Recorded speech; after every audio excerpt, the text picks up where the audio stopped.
session. There you go. So, welcome everyone. And I just mentioned today's topic is hyper-connected yet under-bonded, the effects on continuous improvement. Start where I was a couple of minutes ago. I'm going to start with a bit of a paradox because I think we live in the most connected period in the whole of human history. At work, we have email, Teams, Slack, Zoom, WhatsApp, shared documents, project management tools, and of course, now a whole myriad of our ever friendly AI assistants. Most of us carry a device, a little smartphone around with us all the time that enables us to communicate with almost anyone, almost anywhere, at pretty much any time of day as well, providing we have signal. In theory, this should make collaboration, continuous improvement easier than ever. But when I speak to leaders, innovation practitioners like yourselves, I often hear a different story. People are still talking about working in silos. They still talk about a lack of trust and how employees can be really reluctant to speak up sometimes. They also talk about resistance to change. And there still seems to be that fear of making mistakes, a fear of failure.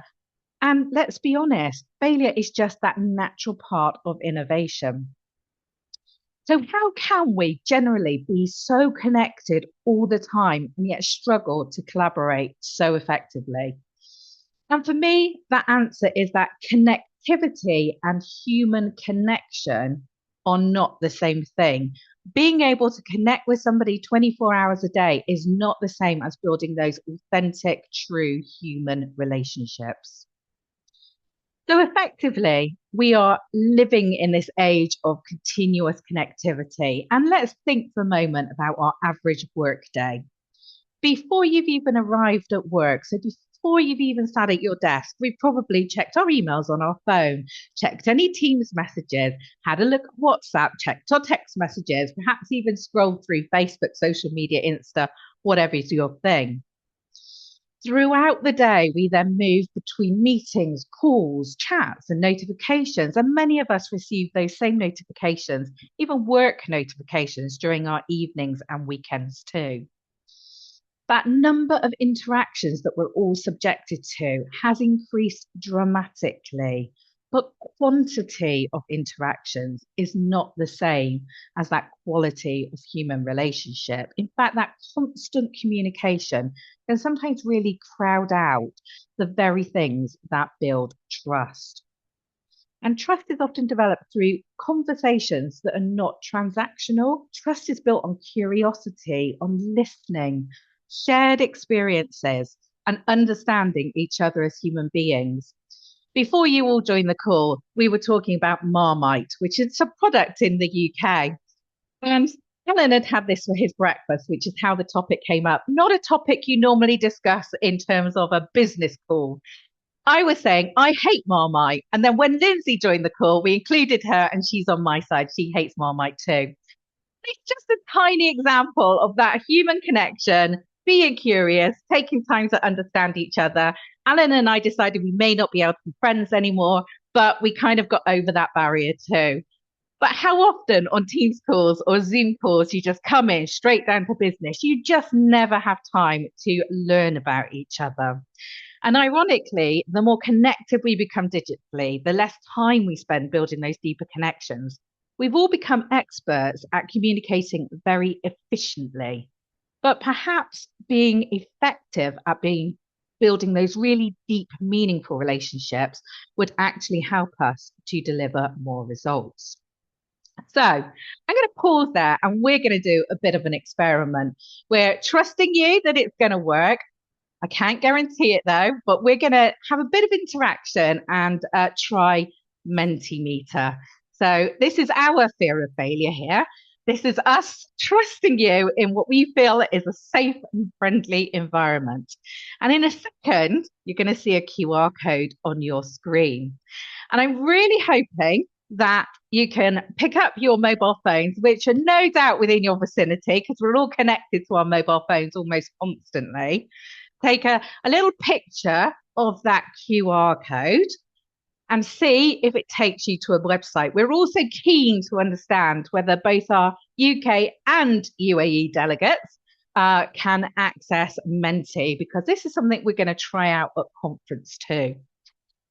So, can you answer the following question? How connected do you feel to the following groups? Not digitally, but personally. And hopefully, if you have been able to click on that QR code, you can move the slidey bars and then click submit, and your answers will appear on the screen. And I'm hoping this is going to appear in real time. Fingers crossed. So do let me know if you are able to connect. If you can't connect, do also put in chat that you can access it, because we're really keen to know. So I've got 2 people that have been able to connect at the moment. So if you just hover your camera and then press the little yellow, there's a little yellow bar that appears underneath the QR code. When you point your camera at this, it should take you to the Menti website. I'm going to give it another minute to see if anybody else is able to point and connect to the Menti. The other alternative is to type menti.com into your web browser and then type in the number 89958999. I can't see chat at the moment, Zena, so I can't see if people are putting in chat to say that they can or can't connect. So Jane has said she's not got her phone with her. I'm impressed, Jane. You're not as attached as I am, that has it near me nearly all the time. Alan's connected. If any of you are based in UAE and listening to this, it'll be great to know whether you can connect as well, because as I say, we're keen to use this technology at conference and keen to know if it works. So you'll be in our little test bed for the day if you like. So do let us know if you can connect. Maybe Lindsay, let's kind of show the 2 answers we have got, and then we'll move on to the next question. Oh, 9 responses. Fantastic.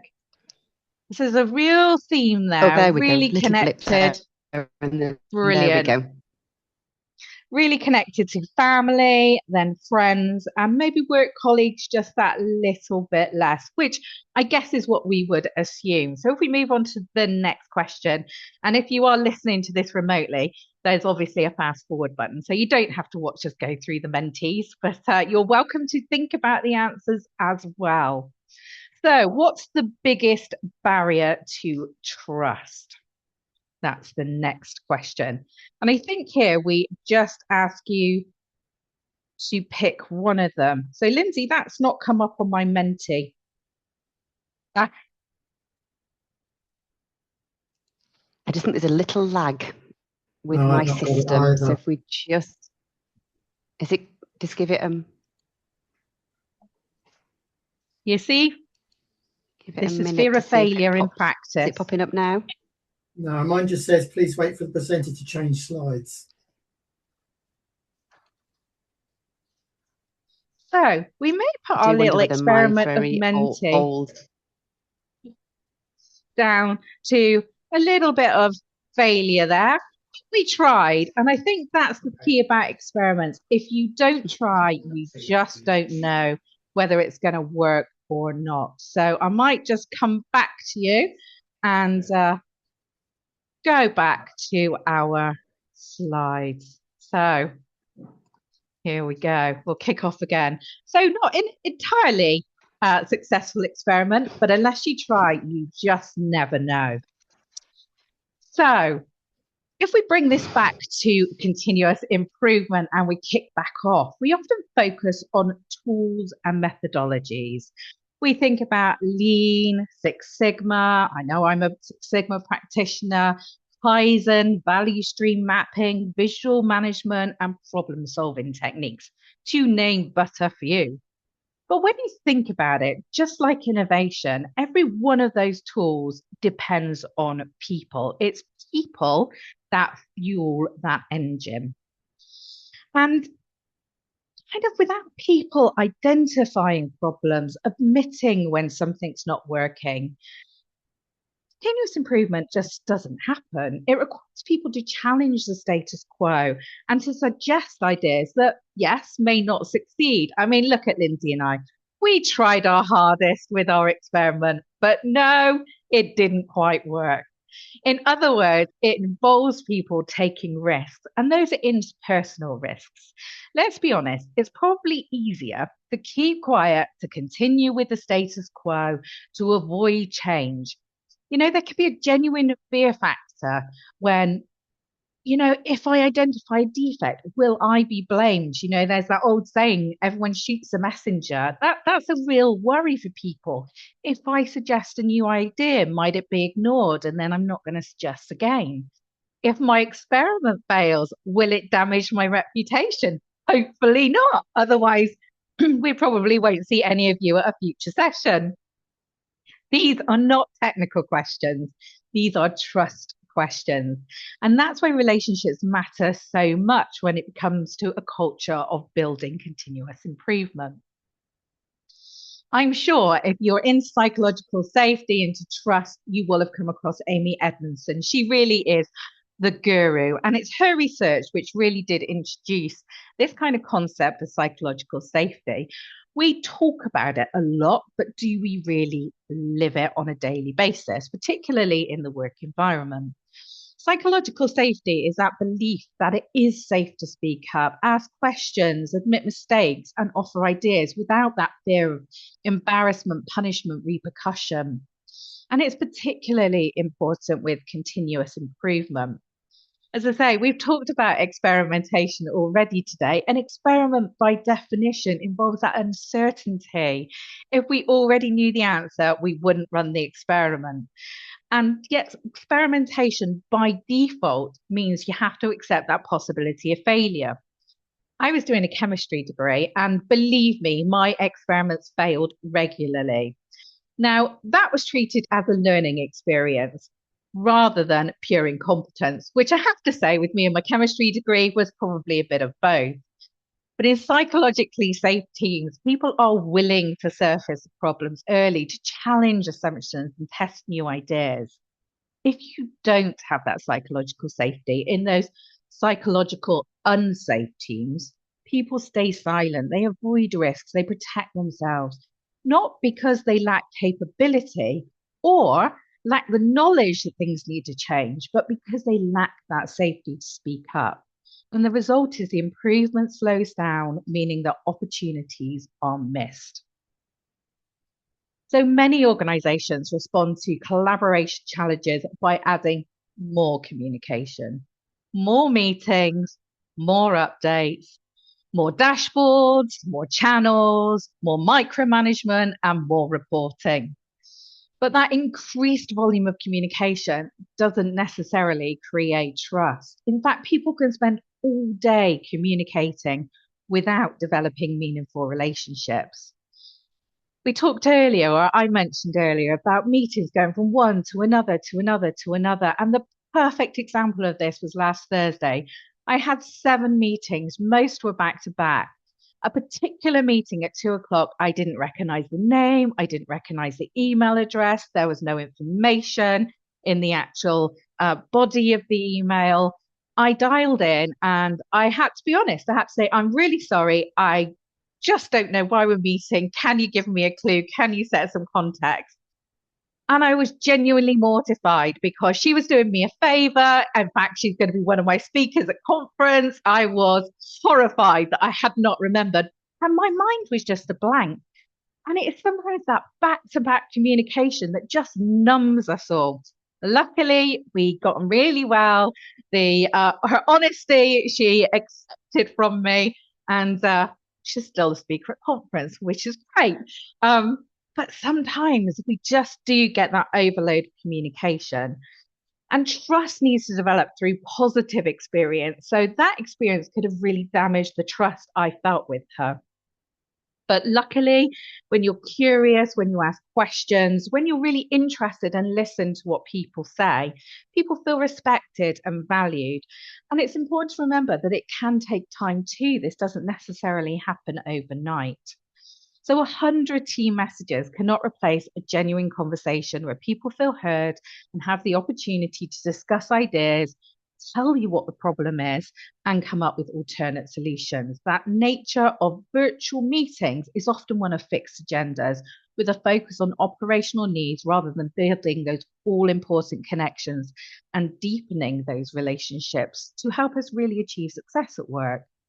And so that's why many organizations, despite having incredibly sophisticated communication systems, still struggle with engagement, still struggle with innovation and improvement because we no longer take time to truly connect. So this is my last slide before I hand over to Lindsay. And it's what I term the continuous improvement formula. So I'd like to offer that when people build genuine connections and relationships, by default, that trust starts to develop. We become psychologically safe at work. We feel that we can speak up. We feel we can experiment and share ideas. And as a result, we get that continuous improvement culture that develops. And what's interesting is often organizations rely really heavily and invest heavily on all of those different methodologies we talked about earlier. But do organizations really focus on those foundations? We may invest in technology, data, analytics, and none of that's wrong. But perhaps we also need to take time to build that connection and that trust, which, after all, fuels that whole continuous improvement process. So, in this hyper-connected world, perhaps one of the most important leadership challenges is not about volume of communication, but really about rebuilding those true connections between us. And that dovetails really perfectly into what Lindsay is now going to talk about. And Lindsay, being the urgent care program manager, part of the transformation team for the Wye Valley NHS Trust, is going to give us an example of how really giving people time to think, to connect, and to co-create together can really achieve results. Lindsay.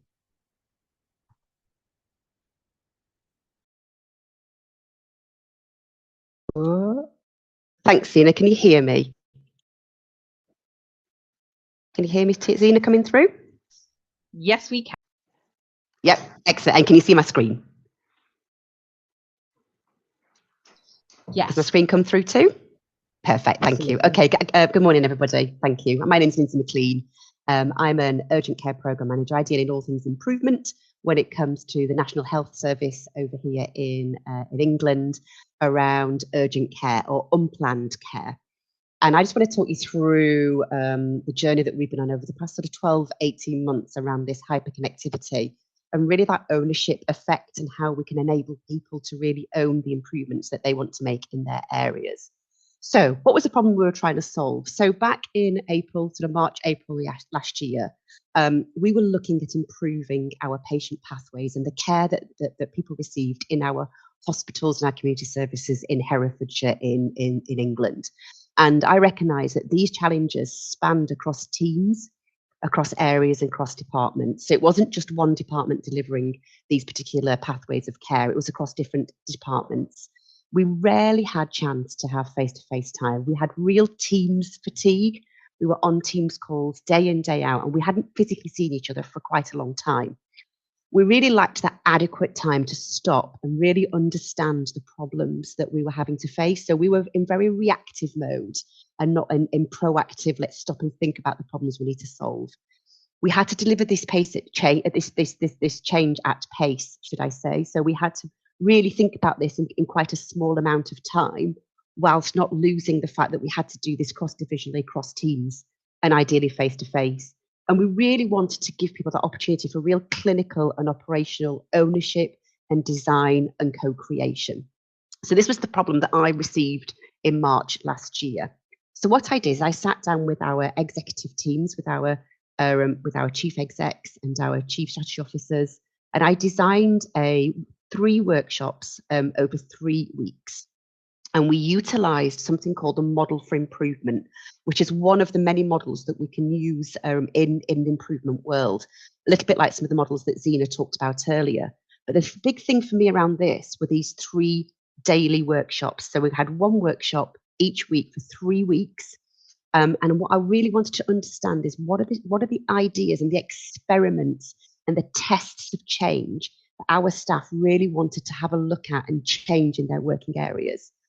We committed then to meet daily for the first 4 weeks of this improvement so that we could understand how our changes were happening. We could really understand that cross-scheme engagement. So in one team, they could understand what are the tests that were happening in another team. We could all be in that together. So it felt like we were a real team coming together and really trying to make things better for our patients. And what those daily 30 minutes review meetings could give us was those celebrating the wins, but then supporting our challenges. So I've been in improvement over 17 years in the NHS. And I know that day one is very rarely perfect in every single way. There's always learning to be had. Things always happen on day one that we can't predict or plan for.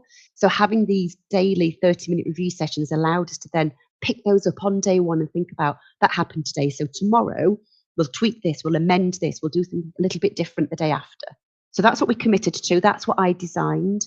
I designed these workshops, and I'll go through these workshops in a moment. But the really important thing here was this cross-team working. We've been working in silos. We've been working on teams, on virtually for so long, and it was a real opportunity for us to get together. So the aim of our workshop was by the end of the workshops, we would have co-designed our measurable tests of change, and we committed to starting those experiments the week after our last workshop. So going into this, we really had to think about the things that we were able to develop over that 4-week period. So workshop 1 was in week 1. We started our tests of change on the 16th of June, which was week 4. So that real pace, one of my objectives was pace around this. So not assuming that face-to-face workshops will delay your ideation and your ideas. This was a real at-pace program that we put across all of our teams and our divisions at the hospital. And these were our 3 outcome measures, our 3 objectives. We had to improve our streaming and navigation, reduce the time for patients in ED, and reduce that congestion, and improve our ward-based flow processes. So we're really clear had real clear organisational objectives around why we were coming together and why we needed to have these conversations for these tests of change. So workshop 1 happened. And what we did in workshop 1, the very first workshop, we spent all morning just looking at the current state, understanding what is happening at the moment, understanding some of those barriers, some of those challenges. And what we were able to do is to work across the teams so that different teams understood each other's working day, understood the problems that they were experiencing, so that sometimes it's quite easy, isn't it? If you're in your team and you see another team over in a different area and they're not doing that thing, it's quite easy to point the finger, isn't it, and say, well, why are they not just doing what they should be doing? Actually sitting down and understanding why different teams were struggling in different areas, why that thing wasn't able to be done by 10 o'clock in the morning. It really started to build that trust and build those relationships. And then what that enabled us to do in the afternoon then of that workshop 1 is to start to think about future states. So now I understand where things are tricky, where I understand where things are sticky and we can't get things through.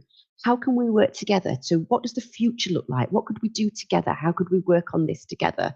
So day 1, really giving some really dedicated face-to-face time to be able to understand current state and future state. So that was week 1. Week 2, we had to move locations. So week 2, we generated quite a buzz across the organisation, and the number of people that wanted to be involved in these workshops doubled in size. So we had to physically move where we delivered these workshops. And what we did on workshop 2 then, or week 2, is we started to sort of really think about the ideation. What ideas have we got? What short-term, what medium, what long-term ideas might we have? And what might they look like? So by the end of workshop 2, by the end of day 2, we started to prototype some ideas. What are some of these ideas that we could put into force?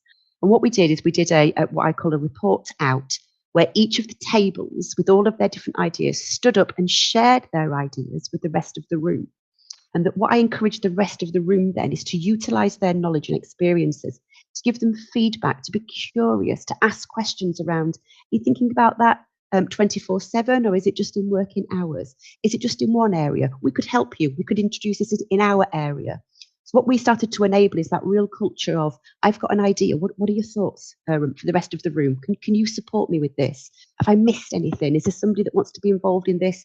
that isn't currently involved in this. So we really started to really prototype those ideas and really get some really rich feedback, which then took us into workshop 3, the third day, where then we could really start to articulate, utilising our model for improvement, 3 questions within there. We could really hone in with all the feedback we've got from the report out, with all of the ideas that we had.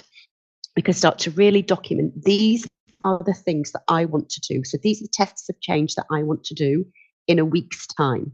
And out of that room, we generated 17 tests of change, 17 different ideas that we wanted to trial and test week commencing the 16th of June. I've listed them here, but what I want to draw your attention to are the 4 at the end. So we'd got a real buzz around the organisation where people were hearing about these workshops, hearing about this opportunity to go and test something, to plan it, but to test it and give something a go. And outside of those workshops, in that 1 week between workshop 3 and then the 16th of June, when we started these tests, 4 different teams, additional teams, came to me and said, oh, I've had these ideas. Can I utilise the test of change month? Can I come and try my things? So not only did we get 17 within the workshop, we then got an extra 4 outside of the workshop, where the buzz and this kind of real we've got an opportunity to test some ideas. There was a real buzz around the organisation. So we did this. One of our measures was our 4 hours, so people to be seen and treated within 4 hours in our A&E department. So this was our percentage of people that were seen within 4 hours. We started our workshop, what about here? So it's really interesting. I always find this really interesting, that when you start to talk about something and give it a little bit of attention, even just at workshop 1, where we'd not even designed our prototypes or designed our ideas, we started to see a little shift in our data, a little improvement. We weren't hitting those low points like we had been before we started to talk about these tests of change. Then we had week 1 and week 2. So this area here is where we started to have week 1 and week 2. And you'll start to see there a slight shift in the data, but not a significant shift in the data, not a significant improvement. And what I would say from that perspective is, with my experience of improvements, week 1 and week 2, it can be tricky. There can be things that we didn't predict, things that we didn't kind of plan for. But what I would say is, stick with it, meet daily, talk about it regularly. Talk about those challenges that people are happening. Help the team to support each other to overcome some of those challenges. Because by the time we get to week 3 and week 4, you can start to see a real shift in that data, and you can start to see a real improvement in that data. Now, I talked about having a test of change month. And very interestingly, we started to see some real patient benefits, and people were really, really starting to see the benefits of the tests of change that they were doing. But can you see this area here? Really interesting. Our staff believed that this was a test of change month, and come the end of the 4 weeks, we should stop it and go back to how we were working before the month started. Can you see that drop in data instantly, the minute that they thought that the month had finished? And what we did is we'd had our daily meetings for 4 weeks. I had to, within 3 days after finishing our tests, I had to pull those daily meetings back in the diary to say, guys, if we're doing something and it's improving and it's working, keep doing it. Don't stop. Keep doing it. So it took me a couple of days to get that message back out. And then you can see how the data continued to improve after that. So can you see there that then the data, once I said, no, we're not going back to the old ways of working. If the new ways of working are working, keep doing it. You can then see that the data then started to improve again after. So really interesting here. Some of my learning that I'll share with you in a moment was around the language that we use around innovation and testing and experimenting, and that end date, and whether there is an end date to that or there isn't. You want this to be continuous going forward. So my learning, this was after week 10 of our tests of change. The co-design approach really enabled that real co-design across all of our different teams. What I learned is, with regards to our tests of change, I think it's really important to think about whether we are launching something that we want to continue or whether we are learning something. So let me explain that a little bit more. If we're launching something, this is something that we want to continue after a period of time. So you saw the drop off there after that 4 weeks. So all of our tests of change thought that they should stop. Well, if we're launching something, we shouldn't stop it and we should continue it. If we're learning something and we're giving something a go, it might be that we've moved some resource for a couple of weeks just to see if a bit of a prediction or an idea that we've got. The learn might have an end date. So if we're doing a test of change and it's a learn, it might have an end date where we're going to move this resource from the community into our emergency department, and we're going to try that for 2 weeks, and then we're going to sit back and look at the data. That would be a learn test of change. If it's a launch, a new piece of documentation that we intend to just tweak and amend over the first couple of weeks and then continue to use, that's a launch. We kept our workshops open. So what that allowed us to do is to grow and gain that real momentum. So it wasn't fixed attendees. So we invited people to workshop 1, and we said, if you've got colleagues and people that want to be involved, invite them to workshop 2, invite them to workshop 3. And we saw we had to move rooms because we had that principle of everybody's welcome in our workshops. The 1 workshop a week worked really well. So often we'll potentially plan a workshop and we'll get the dates in the diary and we'll get all of the teams together, and then we'll do workshop at a single workshop. And at the end of it, the next steps are we need another workshop. And it takes about 3 to 4 months to get that date in the diary to follow on. And by that point, you've lost momentum. So by having a planning right at the start to have 1 a week, people knew that they were having 1 a week, every week for 3 weeks. It also then, because I deliberated whether I'd want the workshops Monday, Tuesday, Wednesday concurrently in the same week, doing 1 workshop a week allowed our teams that were in the workshops to go and speak to their wider teams on our wards, in our emergency departments, in between the workshops, to start to share that communication, but also gain that engagement. So get their ideas, get their thoughts, get their feedback, invite them to the workshops. The template we used was just enough governance. That was absolutely fine.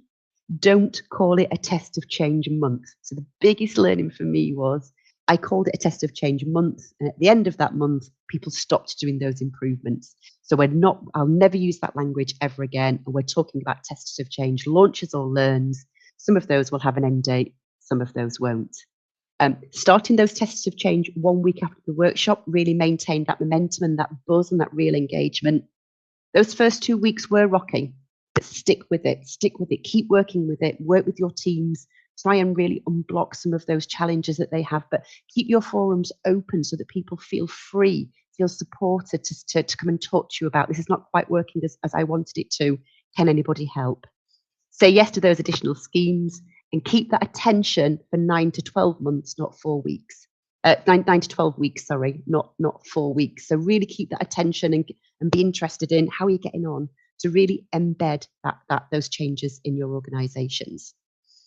So we had workshop 4 in September. So I brought everybody back in September to do a celebration event, and I gave them opportunities to think about anything else, the continuous improvement element. So what else do you want to do?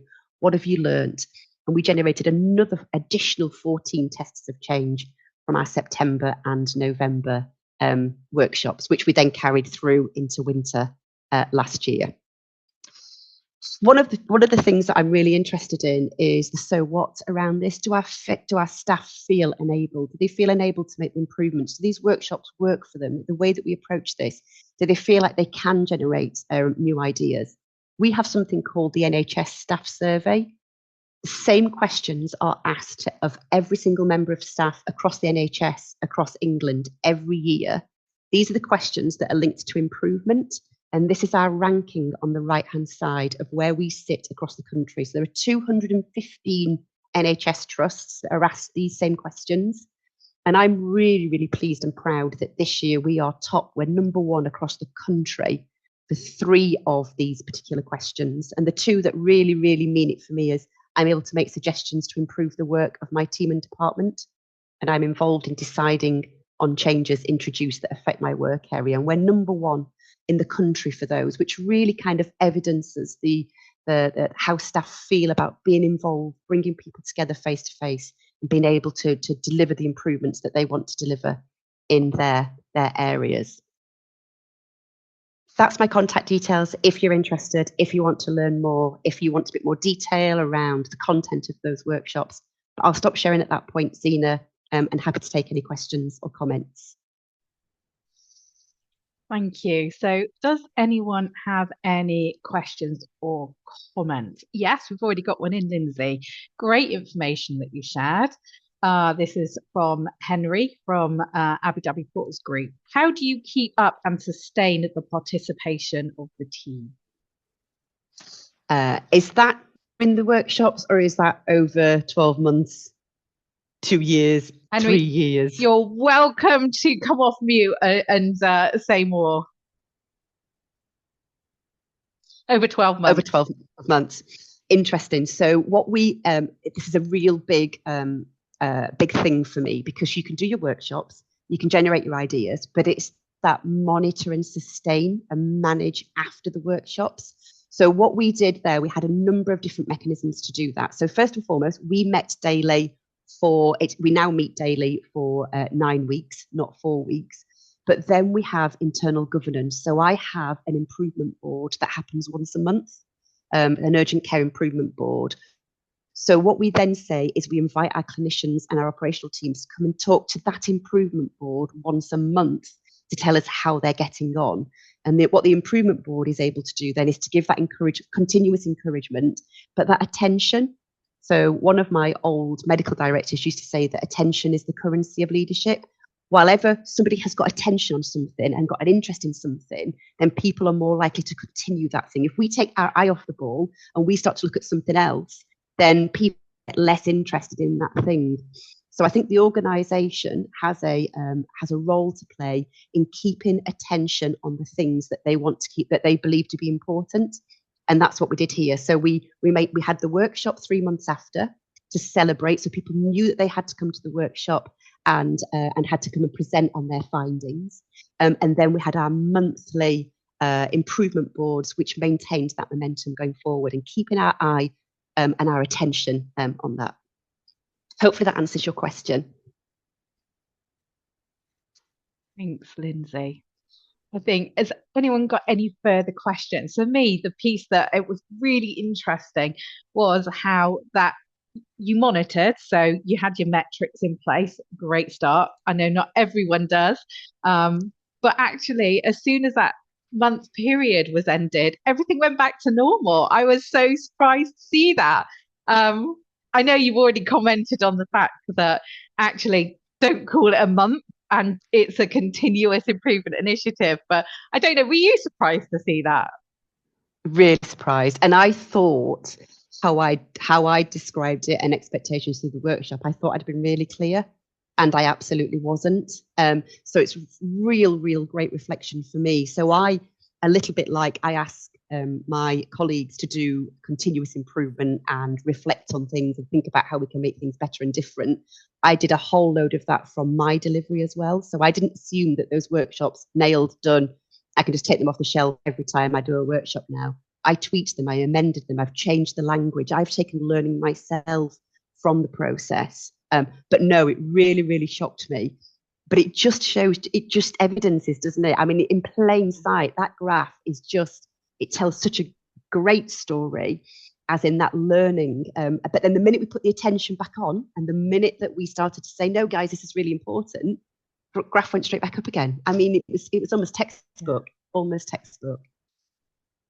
Yeah, I think that illusion of communication really ties into our topic as well. You think you've told people what to do and when to do it, and yet have they actually heard? Has that message landed efficiently or effectively? How do you deal with skeptics? Oh, I love this question, because I've got another workshop called From Skeptical to Success. So I had a clinician, one of my clinicians, who was incredibly skeptical about one idea. So we'd got this idea that we thought that if we moved one of our geriatricians, so doctors that look after elderly patients, into the community, that actually we could have a real benefit in delivering that care out in the community. And he said, Lindsay, I don't think it's going to work. I think it's a waste of time. And I was like, okay, talk to me about why. And we had a number of coaching conversations. And I said, we'll give it a week. We'll try it for a week. Should we just give it a go? And then you can prove to me that it doesn't work, and we can put it to bed. We can just put it to bed and we'll talk about something else. So he agreed to do it for 1 week. I'll do it for 1 week, Lindsay, that's all. But his aim was to prove to me that our predictions, not my predictions, but other people's hospital predictions would be incorrect. Great. And if that's the case, brilliant. We'll stop talking about that and we'll talk about something else. So we did that. And he said, yep. And he went into it in a, this is not going to work. We had our daily meetings. He came on the Friday meeting and went, all right, you were right. I love it. I think this is great. I've got all these ideas. I can see all these opportunities. And he completely turned in that first week. He then bid for some national money. He did a long 4-month test of change to gain all of his data, to really test this methodology. We're now presenting about this nationally around how we're now delivering this service that other hospitals might want to do out across the rest of England. And he's now doing business cases for substantive staff. So my recommendation around skeptics is meet them where they're at and try a very small test and let them prove you wrong, or let them work out that actually this is a change. So start really, really small and start where they're at, is my experience. Thank you, Lindsay. And I think with that, and we're at 1:45, we'll pull the session to an end.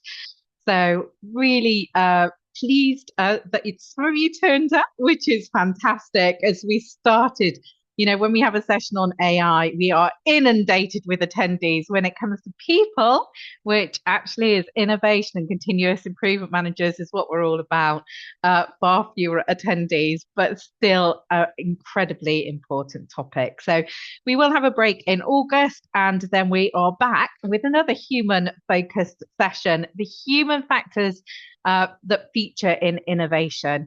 And I have to say, I have myself attended this talk and thought it was brilliant. So you are in for a treat if you can join us in September. I know, after the summer, on the 8th of September, we hope to see you there. But for now, thank you. And thank you to Lindsay for sharing your experiences too. Thanks, everyone. Hope to see you soon. Bye.